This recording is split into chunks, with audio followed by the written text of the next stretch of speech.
தேசம் காப்போம் தமிழை வளர்ப்போம் மாநில மாநாடு மார்ச் 2 திருச்சி சிறுகனூர். இந்திய ஜனநாயக கட்சியின் நிறுவன தலைவர் டாக்டர் பாரிவேந்தர் அழைக்கிறார். அணிதிரண்டு வாருங்கள். ஹாலிடேஸ்னாலே அது நம்ம ஜிடி ஹாலிடேஸ் தான். GT holidays, South India's #1 travel brand. You know you are special when you're with GT Holidays. Nemathi Property Management. Contact 7667008999. இந்த உத்தமியை எம்எல்ஏ ஆக்கினது காங்கிரஸ் செய்த பாவமே ஒழிய அது போனது தப்பு இல்லை. அது பாஜகவுக்கு போன பிறகு இப்படி அவங்க இல்ல அது இல்ல, முன்னாலேயே கருத்து அதுதான். நடுவில் இந்த விபத்து அந்த பெண்ணுக்கு முதல்ல காங்கிரஸுக்கு என்ன சம்பந்தம்? 3 முறை நீங்க வந்து எம்எல்ஏ ஆக்கி இருக்கீங்க. நான் தான் சொல்றேன், இன்னும் யாராவது சில எம்எல்ஏ போயிட்டா கூட நல்லதுதான். ஆமா, போயிட்டா நல்லதுதானே. பெண் காரியகர்த்தாக்கள் 40 வயசை தாண்டக்கூடாதான். அவங்க எல்லாம் வேணும்னு சொன்னாரா? பத்திரிகையில வந்துச்சா இல்லையா? ரகசியம் ஒண்ணும் கிடையாது. அப்படிப்பட்ட ஒரு புனிதமான இயக்கம் அந்த இயக்கம். அங்க போய் பெண்களுக்கு பாதுகாப்பு இங்க போயிருக்குது. காலம் முழுக்க கட்சிக்காக பஞ்சாயத்து போர்டு மெம்பர் ஆகிறா கூட இருக்கா. 3 தடவை எம்எல்ஏ வாங்கின எனக்கு சான்ஸ் கொடுக்கல கேட்குது. அதை ஒரு கேள்வி கேட்குறீங்க. ஆனா 5 கட்சி மாறி வந்தவங்க தலைவர் பதவி கொடுப்பீங்க. ஜெயலலிதா அம்மையாரோட ஆட்சி சிறப்பா இருந்துச்சு அப்படின்னு சொல்றாருன்னா எங்க ஆட்சியை பத்தி சொல்லி பைத்தியக்காரத்தனமான உளறல்ங்க. முக்கியமான தலைவர்கள் இருந்திருக்கிறாங்க. மரியாதைக்குரிய ஐயா ஜி.கே. வாசன் இருக்காங்க. ஐயோ உங்களுக்கு தலைவர்னாவே என்னன்னு தெரியலையா? உங்களை முதல்ல திருத்தணும். தமிழ் மாநில காங்கிரஸ் தலைவர் அவர் தலைவராக நீங்க வச்சுக்க. எனக்கு தலைவனா? மானமுள்ள சோழமுள்ள சொரணை உள்ள இந்த தமிழனா போவானா? என்னங்க 95 சென்டிமீட்டர் ஒரு நாள் மழை பெய்யுது, அதுக்கு 1 ரூபா கூட ஒதுக்காத ஒரு ஆள் வர்றாரா? அவர் பெரிய மானம் உள்ளவனா? அவன் பக்கத்துல போய் உட்கார்றான் தமிழனா? மனுஷனா இருக்கட்டும். நீங்க பிஜேபியா இல்ல ஆர்எஸ்எஸ்? அப்புறம் என்ன பேச விட மாட்டீங்க? கருத்து சொல்றேன். யோக்கிய வர்றா செம்பத்தூக்கி உள்ள வைங்கிற மாதிரி இருக்கு. தமிழ் மணியனா இல்ல இங்கிலீஷ் மணியனா? சொன்னாலு சைனா பாடலை பாகிஸ்தான் பாடலை செய்ய வேண்டியவெல்லாம் அந்த விவசாயி மேல துப்பாக்கி சூடு நடத்திட்டு இருக்க இந்த ஆட்சியை போய் பாராட்டுறவன் ஒன்னு அறியாம இருக்கணும், எல்லாம் அயோக்கியனா. சாமர்த்தியமா அழகான உதாரணம் சொன்னீங்க. அலைன்னு சொன்னீங்க. அலை நிரந்தரமா வந்துச்சுன்னா திரும்பி உள்ளதான போவோம், திரும்பி வரும். 19லயும் பாஜக வெற்றி, இந்திய அளவில் நடந்த முக்கியமான 5 மாநில தேர்தலையும் பாஜக வெற்றி. எப்படி? ஹிட்லர் பாணியா ராஜபக்சே பாணியா? 2 தடவை ஜெயிச்சிட்டாலே நிரந்தரம் நினைச்சீங்கன்னா 3ஆவது தடவை புதிய தலைமுறையோட அந்த கருத்து கணிப்பு நீங்க எப்படி மதிப்பீடு செய்றீங்க? அது கருத்து திணிப்பு. கருத்து கணிப்பு வேற, கருத்து திணிப்பு வேற. ஏன் பாஜக வந்து 18 வாங்குறது உங்களால ஏத்துக்க முடியலையா? அவர் என்னன்னாக்க அந்த புதிய தலைமுறை ஆபீஸ்ல கூட 18 பேர் ஆதரிக்க மாட்டான். எடப்பாடி பழனிசாமியை நான் பாராட்டுறேன். அவர் ஒரு சூடுபட்ட உடனே புரிஞ்சுக்கிட்டு தன் நிலைமையை புரிஞ்சு விட்டார். கடந்த சட்டமன்ற தேர்தலே கூட பாஜக இல்லாமல் தனியாகவே அதிமுக நின்றிருந்தால் இப்பொழுது இருந்ததை விட அதிக சீட்டுகளை பிடித்திருப்பார்கள், அல்லது ஆட்சியை பிடிச்சதா கூட நான் ஆச்சரியப்பட மாட்டேன். ஜான் பாண்டியன், பாரிவேந்தர், தேவநாதன் யாதவ், முழுசா சொல்லிடுறேன், அப்புறம் தமிழருவி மணியன், அதன் பிறகு ஜி.கே. வாசன், இவர்களை போன்ற ஒரு தலைவர்கள் இருக்கிற ஒரு கூட்டணியினை காமிச்சிருங்க பார்க்கலாம்.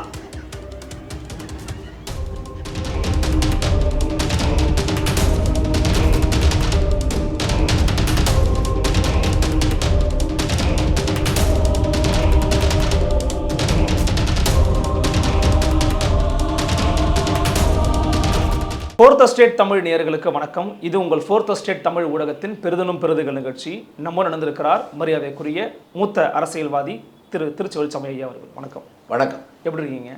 நல்லா. சமீபத்தில் தமிழ்நாட்டில் ஒரு சிட்டிங் எம்எல்ஏ, உங்களுடைய கட்சியில் இருந்த விளவங்கோடு எம்எல்ஏ அவர்கள் வந்து தன்னுடைய பதவியை ராஜினாமா செய்துவிட்டு பாஜகவில் போய் ஜாயின் பண்ணியிருக்கிறாங்க. அதிலும் குறிப்பாக பாஜக பெண்களுக்கு முக்கியத்துவம் அளிக்கிறது, நிறைய திட்டங்களை செயல்படுத்துகிறாங்க. என்னுடைய தொகுதி திட்டங்கள் செயல்படுத்த முடியாமல் போனதுக்கு காரணமே வந்து என்னுடைய கட்சி தான். என்னை வந்து சரியாக செயல்பட விடாமல் எனக்கு அங்கீகாரம் கொடுக்காம மறுத்துட்டாங்கன்னு சொல்கிறாங்க. இது உங்களுக்கு ஒரு செட்பேக் இல்லையா? செட் ஆகுது, பேக் ஆகுது. அது போனது சந்தோஷப்படுறேன். விளவங்கோடு எங்கே இருக்குது? திருவனந்தபுரத்து பக்கத்தில். அந்த அம்மா எங்கே குடும்பம் வச்சுருந்துச்சு தெரியுமா உங்களுக்கு? அவங்க சென்னையிலேயும் வீடு வச்சு இருந்தாங்க. அவங்க சென்னையிலேயும் அந்த சென்னையிலேயும் தான் குடும்பமே அங்கே இல்லை. இந்த உத்தமியை எம்எல்ஏ ஆக்கினது காங்கிரஸ் செய்த பாவமே ஒழிய அது போனது தப்பு இல்லை. அது பாஜகவுக்கு போன பிறகு இப்படி அவங்க இல்ல அது இல்லை, முன்னாலேயே கருத்து அதுதான். எனக்கு அதில் ஒன்றும் மாற்று கருத்தே கிடையாது. இனிமேலாவது காங்கிரஸ் தலைமை சரியான ஆட்களை பதவி கொண்டு வரணும். அதுக்கு முன்னாலெல்லாம் அப்படி கிடையாது. நடுவில் இந்த விபத்து அந்த பெண்ணுக்கு முதல்ல காங்கிரஸுக்கு என்ன சம்பந்தம்? 3 முறை நீங்க வந்து எம்எல்ஏ ஆக்கி இருக்கீங்க. நான் தான் சொல்றேன், நீங்க சொல்றதை தான் நானும் திரும்பி சொல்றேன். நீங்க சொல்றீங்களா அதே தான் நானும் சொல்றேன். அரசியல் பெரிய தியாகம் பண்ணி வந்துச்சா? திண்டிவன ராமமூர்த்தி மூலமா உள்ள வந்து அதற்கு அப்புறமா மணிசங்கரையர் மூலமா சீட்டு வாங்கி அது எம்எல்ஏ வந்துச்சு, இது போதும்னு நினைக்கிறேன். இதுக்கு மேல அதுக்கு பின்னணி வேண்டாம். கவிமணி தேசிக விநாயகம் பிள்ளை சும்மா கதையெல்லாம் நீங்க கூட நீங்க இன்னும் காந்தி பேரன் கூட நீங்க சொல்லிக்கலாம். அவங்க அம்மா யாரும் தெரியுமா? அவங்க சொல்றாங்க கவிமணி தேசிக விநாயகம். ஆனா கருப்பு அன்னைக்கு தங்கச்சி கூட சொல்றது ஒத்துக்குவீங்களா? நான் என்ன கேட்கறேன்னு புரிஞ்சுக்குங்க. அவங்க அம்மா யாருன்னு கேட்கறேன். அவங்க அம்மா ஒரு மலையாள சகோதரி, தேசிய விநாயகம் உள்ள பேத்தி. இன்னைக்கு கூட ரொம்ப பேர் காமராஜ் பேத்தி, கக்கம் பேத்தி அதெல்லாம் சொல்லிட்டு வருவாங்க. காமராஜர் கல்யாணமே பண்ணல. நீங்களே யோசிக்கணுமா இல்லையா? நான் எதுக்காக சொல்றேன்னா, வேற யாரையும் சொன்னா வருத்தப்படுவீங்க நான் சொல்றேன். அதெல்லாம் சொல்லிக்கிறத அவங்கவுங்க சொல்லிக்குவாங்க. அவங்க பேத்தியாவே கூட இருக்கட்டும், அதுக்காக தனிப்பட்ட மரியாதை கொடுக்க முடியுமா? அவருடைய செயல்பாடுகளை வைத்தான் இருக்கணும். நல்ல வேலை ஒரு எம்எல்ஏ அந்த ஊரில் இன்னொருத்தன் புதுசாக அந்த ஊருக்கார எம்எல்ஏ வருவான். அந்த ஊரில் இருக்க கட்சிக்காரனுக்கு ஒரு நிறைவாக இருக்கும், கட்சிக்கு நல்லது தான். இன்னும் யாராவது சில எம்எல்ஏ போயிட்டா கூட நல்லது தான். ஆமா, போயிட்டா நல்லது தானே. நல்ல கட்சிக்காரன் எம்எல்ஏ வருவான்ல, அதனால போறதில்லை. நல்ல செயல்பட்டவர்கள் போனால் வருத்தப்படணும். இந்த கட்சிக்கு டெட் வெயிட்டா வெட்டியா இருக்கிறவங்களை போயிட்டா சந்தோஷம் படுவோம். அந்த வகையில் நான் சந்தோஷப்படுகிறேன். இல்ல, ஆனா பாஜக பார்வையிலிருந்து பார்க்கும்போது பாத்தீங்களா, ஒரு சிட்டிங் எம்எல்ஏவை நாங்க எங்க கட்சிக்கு தூக்கி இருக்கிறோம் அப்படின்னு அவங்களுக்கு ஒரு கிரெடிட் நீங்க இப்படி எடுத்துக்கலாமா? ஒரு பெண்களுக்கு பாதுகாப்பு பாஜகவில் இல்லவே இல்லை அப்படின்னு கொஞ்ச நாளைக்கு முன்னால் அந்த அம்மா பேசின பேச்சு உங்களுக்கு தட்டுமா? பெண்கள்லாம் அந்த கட்சியில் எப்படி இருக்கானே தெரியல, பெண்களுக்கு எந்த மரியாதையும் கொடுக்கலன்னு அந்த கட்சிக்கு இதுக்கு போயிருக்குன்னா அப்போ அதனுடைய மனநிலையை பற்றி நீங்கள் புரிஞ்சுக்க வேண்டியதுதான். இதுக்கு மேலேன்னா ராகவன் தான் உங்களுக்கு பதில் சொல்லணும், பெண்களுக்கு எப்படி மரியாதை கொடுக்குற கட்சி இல்லை. அதாவது அதுக்கு பிறகு அவர் மாதிரி நடவடிக்கை எடுத்தாங்க, அதன் பிறகு ஒரு கட்சியை விட்டு விலகி இருந்தார். ஏங்க இப்போ இதுக்கு மேலே என்ன கேட்டிங்கன்னா சொல்லிக்கிட்டே இருப்பேன். தமிழ்நாடு தலைவர் ஏதோ நடைபயணங்கிற பேரில் ஒரு கார் பயணம் போனாரா? ஆரம்பிக்கிறதுக்கு முன்னால் என்ன சொன்னார்? பெண் காரியகர்த்தாக்கள் 40 வயசை தாண்டக்கூடாதான், அவங்கெல்லாம் வேணும்னு சொன்னாரா? பத்திரிகையில் வந்துச்சா இல்லையா? ரகசியம் ஒன்றும் கிடையாது. அப்படிப்பட்ட ஒரு புனிதமான இயக்கம் அந்த இயக்கம். அங்கே போய் பெண்களுக்கு பாதுகாப்புனா இங்கே போயிருக்குது. வாழ்க்கை பதவிக்காகவும் வெறும் பணத்துக்காகவும் போன மாதிரி நீங்க அவங்கள வந்து வேற எதுக்காக போனான்னு முதல்ல சொல்லுங்க, அப்புறம் பேசுவோம். நல்ல திட்டங்களை செயல்படுத்திருக்கிறாரு. என்ன சொல்லு, நாட்டை நாசமாக்கின்னு சொல்லி 3 மாசம் ஆகலையே, அதிக நாள் இல்லை, 3 மாசத்துக்கு முன்னால நாடே நாசமா போச்சு பிஜேபியால சொன்னீங்க. இப்ப நல்ல திட்டங்கிறீங்க. நான் என்ன கேட்கிறேன், அப்படியே இருந்தாலும் நல்ல திட்டம் ஏதாவது ஒன்று சொல்லட்டும். என்ன கவிமணி தேசிய விநாயகம் பேத்தியா, கொண்டு பேத்தியா, அதாவது சொல்லட்டுமே, அதாவது நான் புரிஞ்சுக்கிறேன். என்ன திட்டம்? தமிழ்நாட்டில் எங்கேயாவது ஒரு ஊரில் இந்த 10 ஆண்டு காலங்களில் யாராவது பயன்படுகிற மாதிரி ஏதாவது ஒரு திட்டத்தை கொண்டு வந்து சொல்லுங்க. அதை விடுங்க, இந்த ஒரு கேள்விக்கு பதில் சொல்லட்டும். இந்த நேரத்தில் போயிருக்குல்ல, இந்திய நாட்டுடைய வரலாறுலேயே சமவெளியில் ஒரே நாளில் 95 சென்டிமீட்டர் மழை பெய்த வரலாறு இப்போதான் திருச்செந்தூர் பக்கத்தில். இவ்வளவு பெரிய வெள்ளம் நடந்தும் ₹1 கூட மத்திய அரசு உதவி பண்ணல. நிதியமைச்சர் இங்கே வருது, வேடிக்கை பார்த்துட்டு என்ன சொல்லுச்சு? மத்திய அரசு நிதி தரலன்னு கேட்டோடனே, மத்திய அரசு என்ன ஏடிஎம் மிஷினா தட்டோடனே பணம் வரதுக்கு? அதை விட்டு உங்க கவிமணி தேசிய விநாயகம் உள்ள பேத்தி இன்னொன்று சொல்லணும். அவங்க ஊரில் கொஞ்ச நாளைக்கு முன்னால் புயல் வந்துச்சா? அதை பார்க்கறதுக்கு இதே இவங்க காவல் தெய்வம் மோடிஜி வந்தாரா? அந்த ஊருக்கு வந்ததுக்கு அப்புறம் கூட பாதிக்கப்பட்டவங்களை யாரையாவது பார்த்தாரா? ஒரு ஹாலில் ஏசி ஹாலில் தங்கி அங்கே படமெல்லாம் செவுத்துல மாட்டி படத்தை மட்டும் பார்த்துட்டு யாரையுமே பார்க்காம யார்கிட்டையும் பேசாம போன அந்த உத்தரவு தான் இந்த நாட்டை காப்பாற்றணும்னு சொல்லி போற. இதை பத்தி என்னங்க சொல்றது? அந்த தொகுதிக்கு தானே எம்எல்ஏ, அவங்க ஊர்ல தானே வந்து பேசி தான் நாட்டை காப்பாற்ற போகுன்னு சொல்லுது. புயல் அடிச்சு மக்கள் செத்து கொண்டிருக்கிற நேரத்தில் அந்த ஊருக்கு வந்தும் ஒருவனை கூட பார்க்காம போன ஒரு மனித உருவலை நடவாடுன்ற வேற ஏதோ ஜென்மத்தை அவதான் காவல் தெய்வம்னு சொன்னா கீழ்ப்பாக்கத்தில் அடைக்க வேண்டிய கேஸ் இது. இல்லைண்ணா, இது ஒரு பக்கம் நீங்கள் வைக்கக்கூடிய விமர்சனங்களை நான் வந்து புரிஞ்சுக்கிறேன். ஆனால் வெளியிலிருந்து பார்க்கும்போது அவங்க ஒரு கட்சி தலைவர் பொறுப்பை கேட்டிருக்கிறாங்க, அதை வந்து கொடுக்க பரிசீலிக்கல. அதே போல எதிர்கட்சியில தலைவராக கேட்டிருக்கிறாங்க, அதற்கும் அனுபவ அடிப்படையில் உங்களுக்கு ஏதோ ஆகி போச்சுன்னு நினைக்கிறேன். அதுக்கு கட்சி, இந்த கட்சிக்கு அது செஞ்ச சேவை என்னங்க? காலம் முழுக்க கட்சிக்காக பஞ்சாயத்து மெம்பராக கூட இருக்கிற 3 தடவை எம்எல்ஏ வாங்கின வந்து எனக்கு சான்ஸ் கொடுக்கல கேட்குது. அதை ஒரு கேள்வி கேட்குறீங்களா? ஆனா 5 கட்சி மாறி வந்தாலும் தலைவர் பதவி கொடுப்பீங்க. 5 கட்சி மாறி வந்தாலும் தலைவர் பதவி கொடுப்பீங்க. நான் கேட்டது உங்களுக்கு புரியுதா புரியலையா? எனக்கு புரியுது. என்ன புரியுதா? நான் கேட்டதை புரிஞ்சுக்கிட்டா உங்களுக்கு நல்லது, இல்லைன்னா உங்களையும் சேர்த்து கூட அனுப்பிச்சுருவாங்க. எதுவுமே செய்யாத ஒண்ணு 3 தடவை எம்எல்ஏ ஆக்கியிருக்கேன், பதவி கேட்டேன் கொடுக்கலன்னாக்க அந்த கிறுக்குத்தனத்தை போய் அதை போய் கேள்வியா கேட்குறீங்க. இப்ப நாங்கெல்லாம் யார்கிட்ட போய் கேட்கறது? எம்எல்ஏ பதவி என்ன தெருவில் கிடக்கா? 3 தடவை எம்எல்ஏ பதவி தந்த விட வேற என்ன தர முடியும்? ஏன் அங்க போய் என்ன பிரைம் மினிஸ்டர் பதவி கொடுக்க போறாங்களா? அப்ப நீ சேவை செய்ய வரல, அரசியல் என்பது சேவைக்கான இடம் அப்படின்னு பார்த்தீங்கன்னா தான் நாடு உருப்படும். பதவிக்கான இடம் சொல்லி அதுக்காக தாவரங்களுக்கு நியாயப்படுத்தி பேசாதீங்க, அது நாட்டுக்கே அழிவை தரும். இல்ல அவங்க சொல்றாங்க, அவங்க சொல்றதை விடுங்க சார். அவங்க சொல்றது என்ன சொல்றீங்க? அவங்க சொல்றதை விட்டுருவோம். பல முறை பல கட்சிகள் இருந்து வந்து கடைசியில காங்கிரஸுக்கு வந்து எங்க கட்டின பொண்டாட்டி கூடவே குடும்பம் நடத்தான பிரைம் மினிஸ்டர் சொல்லுவீங்க, அவன் தான் வழிகாட்டுவீங்க. எந்த கட்சியில இருக்காங்கிறதல்ல, அவர் எப்படி வாழ்கிறான் என்ன செய்யறாங்கிறதா முக்கியம். இந்த கட்சிக்கு அவனால் செயல்பாடுல குறைன்னா சொல்லுங்க, அதை நான் ஏற்றுக்க தயார்.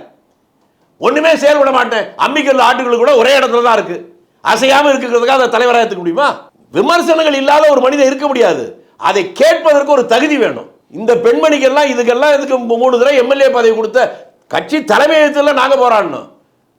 இது போய் என்ன தலைவர் பதவி கேட்டோன்னு தலைவர் பதவி கொடுத்தா அப்படியே கட்சியை நிமித்திருமா? அது எதுக்கு கேட்குதுன்னு தெரியல. அப்ப அதனுடைய நோக்கம் பதவி மட்டும்தான், சேவை இல்லை. அதே சொல்லிருச்சு இல்ல, அப்ப அதை போய் கேள்வி கேட்குறீங்க. இப்போ அந்த அம்மையாருடைய விலகலை குறித்து நான் கேட்கல, ஓகே, நாங்கள் எக்ஸ்பிளைன் கொடுத்துட்டீங்க. ஆனால் இன்னொரு பக்கம் வந்து பார்க்கும்போது சமீபத்தில் தமிழ்நாட்டில் ஒரு முக்கியமான ஒரு கட்சியாக காங்கிரஸ் விளங்கி கொண்டிருக்கிறது. அந்த கட்சிக்கு ஒரு புதிய தலைவர் வந்திருக்கிறாரு. இந்த புதிய தலைமை பதவி அப்படிங்கிறது வந்து பார்த்தீங்கன்னா பல பேருடைய பேரில் அடிபட்டுச்சு.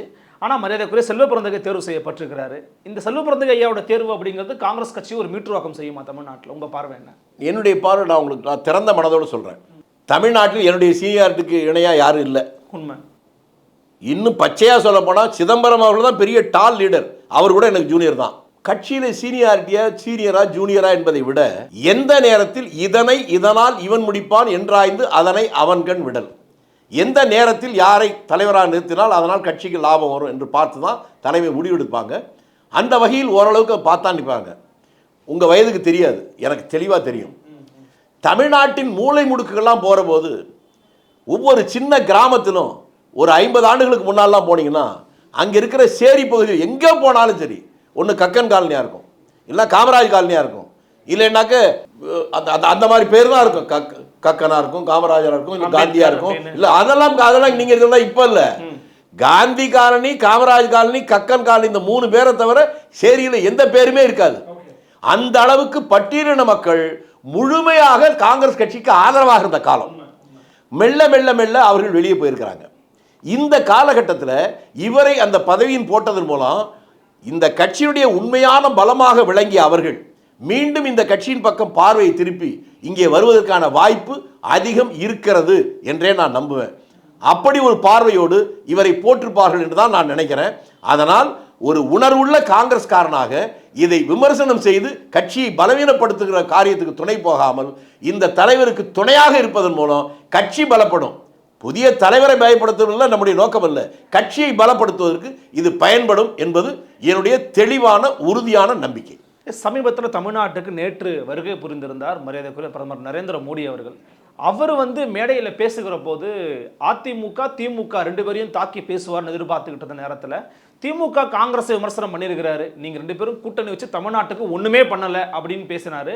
கூடவே என்ன சொன்னாருன்னா, எம்ஜிஆர் அவர்கள் வாரிசு அரசருக்கு எதிரானவர், அவரை பின்பற்றி வழிநடத்தி ஆட்சி புரிந்த ஜெயலலிதா அம்மையார் மிகச்சிறப்பான ஆட்சியை கொடுத்தாருன்னு பேசியிருக்கிறாரு. இந்த பேச்சின் மீதான உங்களுடைய மதிப்பீடு என்ன? இது ஒரு உளறல். அவருக்கு தமிழ்நாட்டையும் தெரியல, தமிழ்நாடு வரலாறும் தெரியல, ஆட்சியை பற்றியும் தெரியல, குடும்பம்னாலும் தெரியல, வாரிசுனாலும் தெரியல. எந்த அடிப்படையில் இதெல்லாம் தெரியல? எம்ஜிஆருக்கு வாரிசு இல்லைன்னு ஊருக்கே தெரியும். ஆமா, அவர் வாரிசு அரசியல் பண்ணேன்னு இவர் என்ன சொல்றாருன்னா, குடும்பத்தோட பொண்டாட்டி பிள்ளையோட குடும்பம் நடத்துறவங்களுக்கு வாரிசு வரத்தான் செய்யும். வாரிசுகள் வர்ற வாரிசுகளுக்கு தகுதி இருக்கா திறமை இருக்கான்னு தான் பார்க்கணும். அது இல்லாமல் ஒரு நாளைக்கு 9 தடவை மேக்கப் போடுறதான் தகுதின்னு நினைக்கிறாரா? அவருக்கு அதை பற்றி புரியல. அப்படியே வச்சுக்கிட்டாலும் இப்போ ஜெயலலிதா அம்மையார் அரசியலுக்கு வந்தாங்க, எப்படி யார் மூலம் வந்தாங்க? வந்ததுக்கு யார் காரணம் சொல்லுங்க? எம்ஜிஆர் அவர்கள் தான். அப்போ அதுக்கு பேர் என்ன? அதனால அவர் பேசுவது தமிழ்நாட்டில் அரசியல் ரீதியாக பேசலை. ஒரு நாட்டுடைய பிரதம மந்திரி 10 ஆண்டு காலங்கள் ஆட்சி பண்ண பிரதம மந்திரி இங்கே வந்து பேசினார்ல, தமிழ்நாட்டுக்கு ஒன்றுமே பண்ணலைன்னாரு. இப்போ தானே சொன்னேன், இந்திய நாட்டு வரலாறுலே இல்லாத கொடுமையான ஒரு வெள்ளம், படை வெள்ளம் வந்த போதே 1 ரூபா கூட கொடுக்காம என்ன நெஞ்சு துணிவு இருந்தா இவங்க ஒன்றும் பண்ணலன்னு சொல்லுவாரு. அதை போய் ஒரு கேள்வியா கேட்குறீங்கன்னா உங்களுக்கு அனுதாபப்படுறேன். இல்ல, அவர் ஜெயலலிதா அம்மையாரோட ஆட்சி சிறப்பா இருந்துச்சு அப்படின்னு சொல்றாருன்னா, ஏங்க ஓ ஆட்சியை பத்தி சொல்லி பைத்தியக்காரத்தனமான உளறலுங்க. 10 ஆண்டு காலங்களில் தமிழ்நாட்டுக்கு இதை செஞ்சிருக்குன்னு சொல்லணும். ஜெயலலிதா ஆட்சி சிறப்பா இல்லையான்னு அப்புறம் அப்ப காமராஜ் ஆட்சி மோசங்கிறாரா? ஓமாந்தர் ஆட்சி மோசங்கிறாரா? குமாரசாமி ஆட்சி மோசங்கிறாரா? இன்னவரில் இந்த அவரை கேட்கிறான் பிரதம மந்திரி இருக்கட்டும், யாரா இருக்கட்டும், ஓமாந்தூரார், குமாரசாமி ராஜா, ராஜாஜி, காமராஜர், இவர்கள் இன்னைக்கு வரல எதிரிகள் கூட ஒரு ஊழல் குற்றச்சாட்டு சொல்லியிருக்காங்களா? அவங்கள பத்தி சொல்லாம இவர் வேற ஆட்களை சொன்னார்னா இவரெல்லாம் போய் என்னத்தை எதுல சேர்க்கறது? விபத்தில் பிரதம மந்திரியா வந்திருக்காரு, அவ்வளவுதான். இல்லை நீங்கள் இப்படி சொல்கிறீங்க, ஆனால் நேற்று மேடையில் பல முக்கியமான தலைவர்கள் இருந்திருக்கிறாங்க. மரியாதைக்குரிய ஐயா GK வாசன் இருக்கிறாங்க. ஐயோ, உங்களுக்கு தலைவர்னாவே என்னன்னு தெரியலையா? உங்களை முதல்ல திருத்தணும். தமிழ் மாநில காங்கிரஸ் தலைவர், அவர் தலைவராக நீங்க வச்சுக்க, எனக்கு தலைவரா? கட்சி தலைவர், கட்சிக்கு தலைவரா நீங்க வச்சுக்க சார், எனக்கு என்ன சார் தலைவர்? அந்த அளவுக்கு அரசியலுக்கு என்னங்க சம்பந்தம்? ஏங்க உங்க பார்வையை புத்தியா மாறாதா? சினிமா நடிச்சா முதல்ல தெரிவிங்க, கண்டவிடலாம் நீங்க அதானே பேசிட்டீங்க. யாரு தலைவர்னா வாழ்க்கையை மக்களுக்காக ஒப்படைக்கிறவன் தான் தலைவர். நல்ல அப்படிப்பட்ட ஆளை பத்தி சொல்லி பழகுங்க, 4 பேருக்கு அப்பா நல்ல சிந்தனை வரும். நீங்க தப்பான ஆட்களை பத்தியே தலைவர் சொல்லி அடுத்த பிரதம மந்திரி முதல் மந்திரி வந்து நீங்க சினிமா கொட்டால தேடுற இடத்துக்கு வந்தீங்க. சரி, மேடையில முக்கியமான சில நபர்கள் இருந்தாங்க. முக்கியமில்லை, மனுஷனுக்காக சொல்லுங்க. மனுஷன் அங்க மேடைக்கு போறான், மிலேச்சர் தான் அந்த மேடைக்கு போயிருப்பான். 10 ஆண்டு காலங்களில் எதுவுமே செய்யாத ஒரு பிரதம மந்திரி மேடையில் போய் எவங்க போவான்? மானம் உள்ள, சோழம் உள்ள, சொரணை உள்ள இந்த தமிழனா போவானா? என்னங்க 95 சென்டிமீட்டர் ஒரு நாள் மழை பெய்யுது, அதுக்கு ₹1 கூட ஒதுக்காத ஒரு ஆள் வர்றாரா? அவர் பெரிய மானம் உள்ளவனா? அவன் பக்கத்துல போய் உட்காரான் தமிழனா? மனுஷனா இருக்கட்டும் முதல்ல. இல்ல, தமிழ்நாட்டுல அதான் மனுஷன் போக மாட்டான்னு ஒரே வார்த்தையில சொல்லிட்டேன். நீங்க எல்லாரையும் ஒரே இடத்துல போட்டு அடைச்சு, ஒரே மாதிரி கிடையாது, அடைக்கிறது அல்ல சார். மனித ஒரு 2 காலும் கையும் தலை இருந்தா மட்டும் மனுஷன் இல்ல. மனுஷனுக்கு இருக்க வேண்டிய உணர்வு இருக்கணும். திரும்பி நான் உன்னை கேட்டா அதுக்கு பதிலே நீங்களும் சொல்ல மாட்டீங்க, யாரும் சொல்ல மாட்டீங்க. இந்திய நாட்டுடைய வரலாறு இல்லாத அந்த மழை பெஞ்சது, அதுக்கு இன்னைக்கு வரலும் ₹1 காசு கொடுக்கல, அதுக்கு உதவி பண்றேன்னு இப்பவும் கூட சொல்லல. அவருக்கு போய் வர்றாராம், இவங்க எல்லாம் மேல உட்கார்ந்தாங்களாம், இவங்க எல்லாம் தலைவன்களாம், இவங்க எல்லாம் அங்க இருக்க கீழ்பாக்கத்துல ஏர்வாடியில் போய் கட்டி போட வேண்டிய ஜென்மங்கள். இல்ல, அதற்கான விஷயத்தை கேளுங்க, கேட்டு பெறுங்க, அதெல்லாம் ஒண்ணும் மாற்று கருத்தே. ஆனா நீங்க தான் கேட்டு சொல்லுங்க சார், நான் தான் இவ்வளவு கத்துறாம திரும்பி கேளுங்க, கேட்டு பெருங்களா. மாநில அரசு தானே கேட்டுக்கிட்டு இருக்கு, மாநில அரசு கேட்டுக்கிட்டு இருக்கு. இன்னைக்கு அவர் தலைமையில நீங்க போய் குலசேகரப்பட்டினத்துல ஒரு விண்வெளி பூங்காவை திறந்துருக்கீங்கல்ல, அதெல்லாம் காதுல கேக்குதா? நல்லா புரியுது. நான் என்ன கேக்குதுன்னா, அரசாங்கம் கேட்கலன்னு சொன்னா மேடையில் உட்கார்ந்த முக்கிய தலைவர் நீங்களே எவனா ஒருத்தன் கேட்டானாங்க? அந்த மேடையில் பேச கேட்கணும்ல. பிரதம மந்திரி அவர்களே, வந்திருக்கிறீர்கள், எங்கள் தமிழ்நாட்டில் இவ்வளவு பெரிய பாதிப்பு நடந்திருக்கு, இதுவரை நீங்க உதவி பண்ணல, இன்னைக்காவது உதவி பண்ணுங்க நினைக்கிறேன் சொன்னவன சொல்லுங்க. அவனை மனுஷனா அவனுக்கு பெரிய மாலை போடுறேன். சும்மா அவன் அரிப்ப ஆபத்து இல்லாம தீர்த்துக்கிறது மேடையில் போய் உட்கார்ந்து இருக்கணும் பெரிய தலைவன் சொன்னா அதெல்லாம் தலைவன் எடுத்துக்கிற நான் பைத்தியக்காரன். தமிழ்நாட்டில் பாஜக எங்கெங்க இருக்கு அப்படின்னு கேட்டுக்கிட்டு இருந்த தருணத்தில் தமிழ்நாட்டில் இன்னைக்கு பாஜக எங்கெங்க இல்லைன்னு சொல்றாரு ஐயா தமிழருவி மணியன். எல்லா இடத்துலையும் பாஜக வந்து என் மண் என் மக்கள் யாத்திரை மூலமா பண்ணிருக்கிறாருன்றார் அண்ணாமலை. அண்ணாமலையினுடைய யாத்திரையின் மூலமாக தமிழ்நாட்டில் பாஜகவில் நேர்மையானவர்கள் தூய்மையானவர்கள் இணைந்திருக்கிறார்கள் அப்படின்னு சொல்றாரு. யாரு? ஐயா தமிழருவி மணியன். அப்படியா? காமராஜர் மக்கள் கட்சியின் தொண்டர்கள் அதற்கு உழைப்பாங்கன்னு சொல்றாரு. நீங்க சொல்லிட்டீங்கல்ல, அவர் இந்த யோக்கிய அண்ணாமலை ஒரு மாசத்துக்கு வீட்டு வாடகை மட்டும் 3.5 லட்சம் ரூபாய் கொடுக்குறாரு. அவரே சொன்னாரா? அவர் நண்பர்களும் உதவி பண்றாங்க. அதைத்தான் வாட்டிக்கிட்டீங்களா? அவர் சொன்னது நான் சொல்றேன், அதைத்தாங்க நானும் சொல்றேன். இப்ப கேளுங்க, நீங்க பிஜேபியா இல்ல ஆர்எஸ்எஸ்? அப்புறம் என்ன பேச விட மாட்டீங்க? கருத்து சொல்றாங்க, அதைத்தான் பேச விட்டாதானே பேசுங்க. அதான் 3.5 லட்சம் ரூபாய் கொடுக்குறாங்க. வருஷத்துக்கு என்னாச்சு? வருஷத்துக்கு 36 லட்சம் 40 லட்சம் வந்துடும். 40 லட்சம் வந்தது. இந்த 40 லட்சம் கொடுக்குறவன் யாரு? அப்படி கொடுத்தா அவனுக்கு இன்கம் டாக்ஸ் கட்டிருக்கானா பார்க்கணுமா இல்லையா? யாரு கொடுத்தான்னு சொல்லுங்க.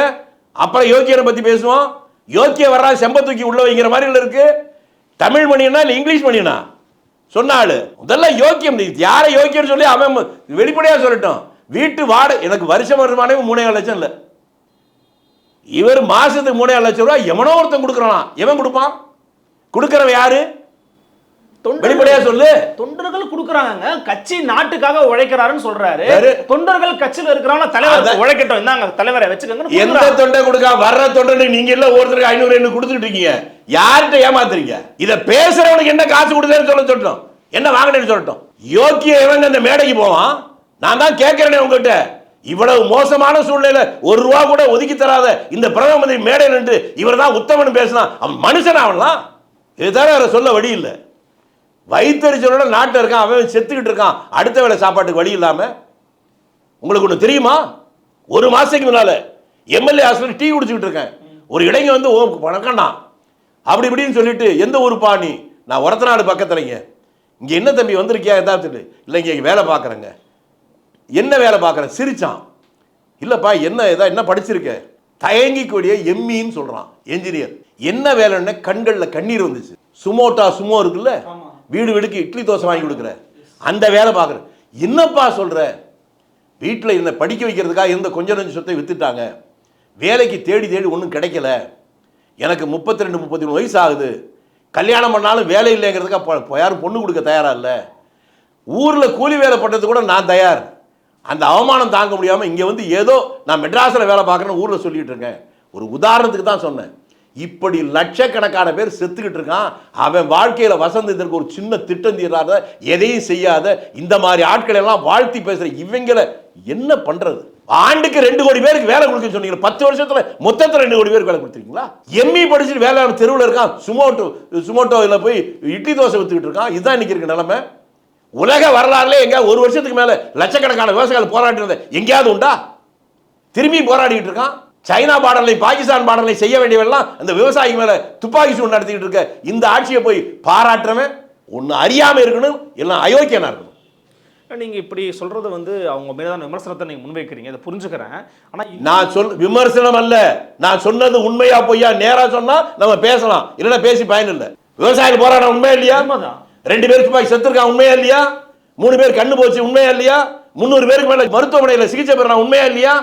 அந்த டிராக்டர் வர முடியாம ரோட்டே வெட்டி போட்டிருக்கான் உண்மையா இல்லையா? இவ்வளவு நடந்ததுக்கு அப்புறம் விமர்சனம் அப்படின்னீங்கன்னா நீங்க பொழுதுபோக்கா பேட்டி எடுக்கிறீங்க அர்த்தம். இல்ல அப்படி நான் சொல்லல. ஏன்னா இப்ப இந்த இடத்துல பாஜக காரங்க ஒரு வேளை இருந்திருந்தாங்கன்னா அவங்க அதுக்கான பதில் சார் சொல்றவன் அவன் வியாபாரின்னு அர்த்தம். மனுஷன் எப்படி சொல்லுவான்? நான் சொல்றதெல்லாம் உண்மைதானே? இதை நியாயப்படுத்துற எப்படிங்க மனுஷனா இருப்பான் சொல்லுங்க? அதை போய் பாராட்டுறவன் எப்படி மனுஷன்?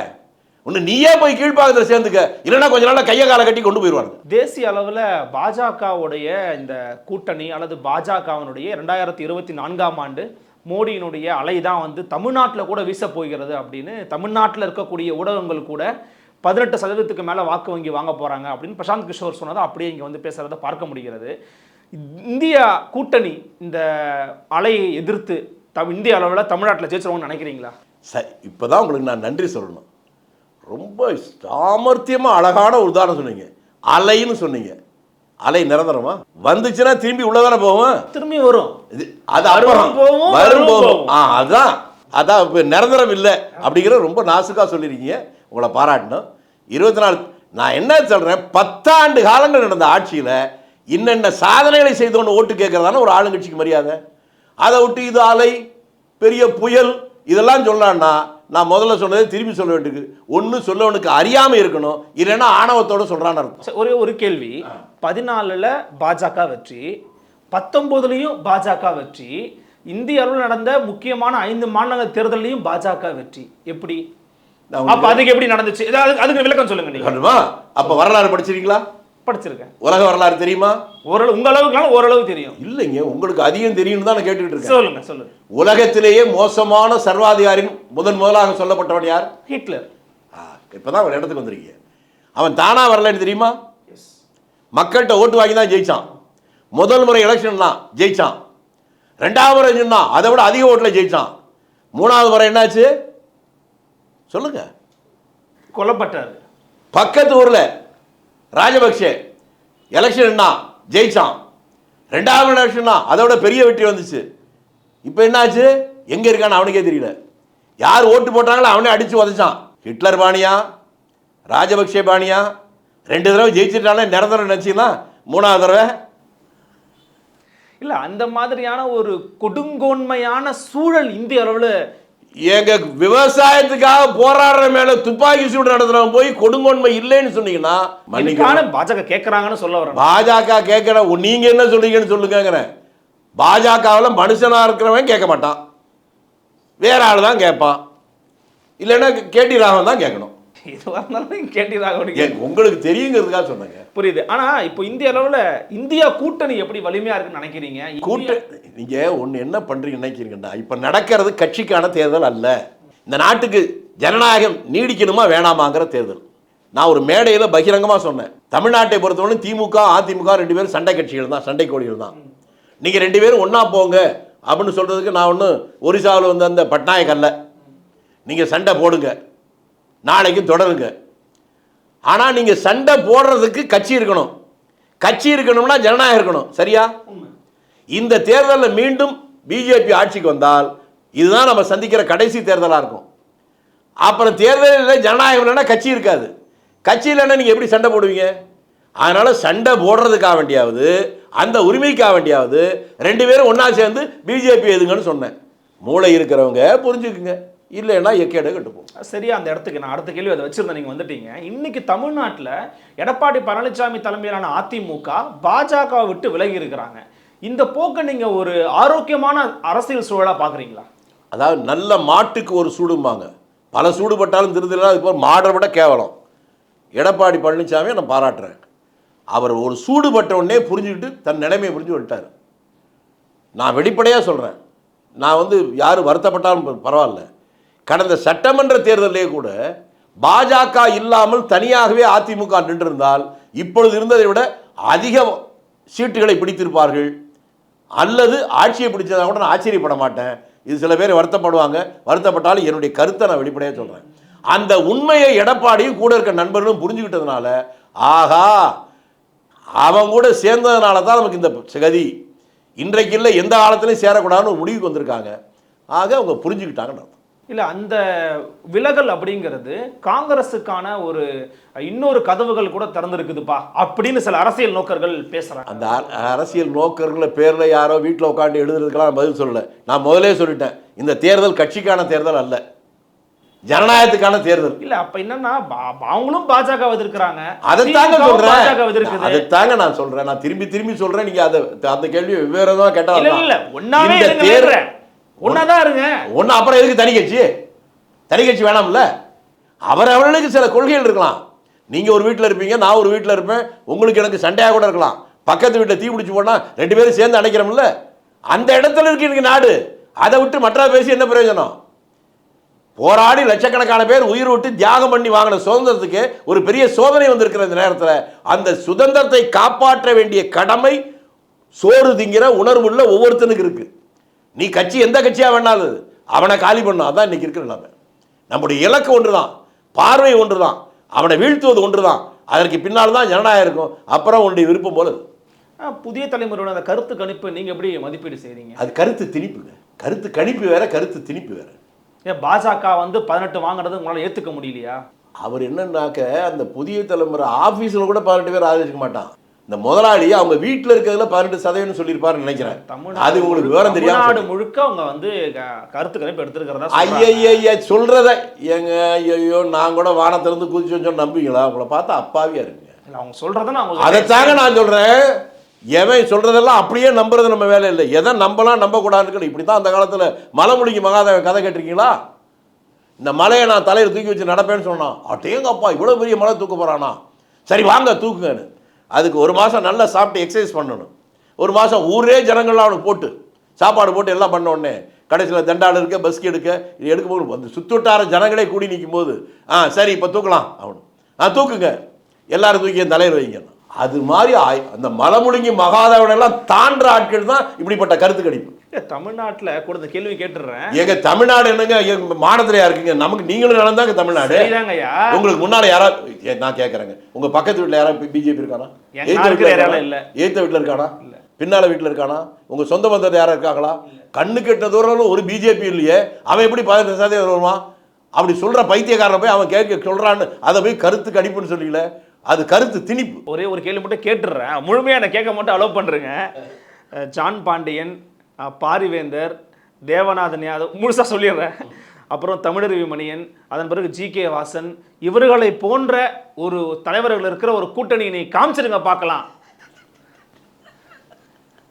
இதை விட ஒரு சிறந்த நகைச்சுவை இல்லை.